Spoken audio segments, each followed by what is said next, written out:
পঞ্চম পাঠ নফল সালাত। নফল সালাতের গুরুত্ব ও ফজিলত। মানব জীবনে নফল সালাতের গুরুত্ব অপরিসীম।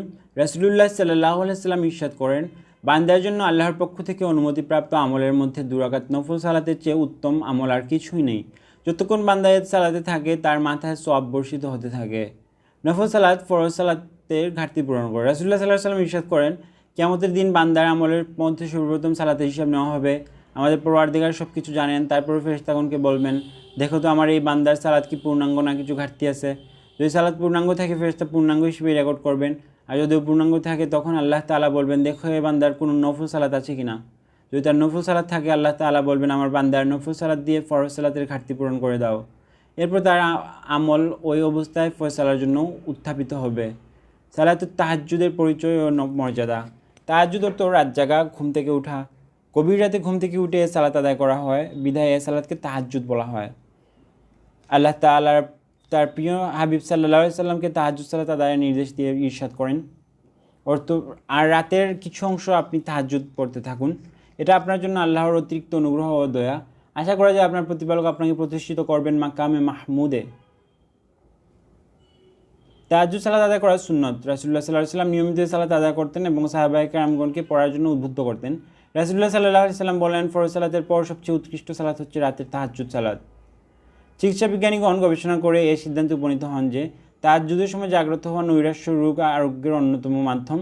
তাহাজ্জুদ সালাতে অশান্তি ও অনিদ্রার মহৌষধ। মানসিক রোগের জন্য এ সালাত অবেরতম ঔষধ। রাগের টানাপোড়ার রাগের রোগের জন্য এ সালাত উপকারী।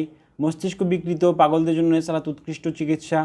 তাহাজ্জুদ দৃষ্টিশক্তি বৃদ্ধি করে, দেহে আনন্দ, উৎসাহ, কর্মস্পৃহা ও সীমাহীন শক্তি সঞ্চার করে। তাহাজ্জুদ সালাত নিম্নে 2 রাকাত এবং ঊর্ধ্বে 8 থেকে 10, 12 রাকাত। তবে রাসূলুল্লাহ সাল্লাল্লাহু আলাইহি সাল্লাম 2 রাকাত করে বেশিরভাগ সময় 8 রাকাত সালাত আদায় করতেন। সালাতুল কুসুফ ওয়াল খুসুফ। আল খুসুফ অর্থ দেবে যাওয়া চন্দ্রগ্রহণ, আর আল কুসুফ অর্থ সূর্যগ্রহণ। পরিভাষায় চন্দ্রগ্রহণের সময় যে সালাত আদায় করা হয় তাকে বলা হয় সালাতুল খুসুফ, আর সূর্যগ্রহণের সময় যে সালাত আদায় করা হয় তাকে সালাতুল কুসুফ বলে। কেউ কেউ এ দুটিকে একত্রে বলেছেন। খুসুফ হলো সূর্য এবং চন্দ্র উভয়ের পরিবর্তন এবং উভয়ের কিরণ সম্পূর্ণ বা আংশিক চলে যাওয়া। খুসুফ ওয়াল কুসুফ সালাতের রাকাত সংখ্যা এবং আদায়ের নিয়ম।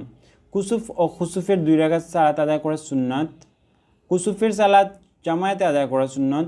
খুসুফের জন্য জামায়াত সুন্নত নয়, তবে জায়েজ। এ সালাতে কোনো আজান বা ইকামত নেই। সালাতুল কুসুফ ও খুসুফের দীর্ঘ কিরাত পড়া উত্তম। মহিলাগণ একা একা সালাত আদায় করবে। উভয় সালাতের শেষে দোয়া মনোজাত করতে হবে। দোয়ায়ে গুনাহ মাফ ও আল্লাহর আজাব গজব হতে নাজাতের প্রার্থনা করা। রাসূলুল্লাহ সাল্লাল্লাহু আলাইহি সাল্লাম ইরশাদ করেন, সূর্য ও চন্দ্র আল্লাহর নিদর্শন, এদের গ্রহণের দ্বারা আল্লাহ তাআলা মানুষকে সতর্ক করেন। এর সাথে কারো জন্ম মৃত্যুর সম্পর্ক নেই। তোমরা যখন গ্রহণ লাগতে দেখবে তখন আল্লাহকে ডাকবে, দোয়া করবে।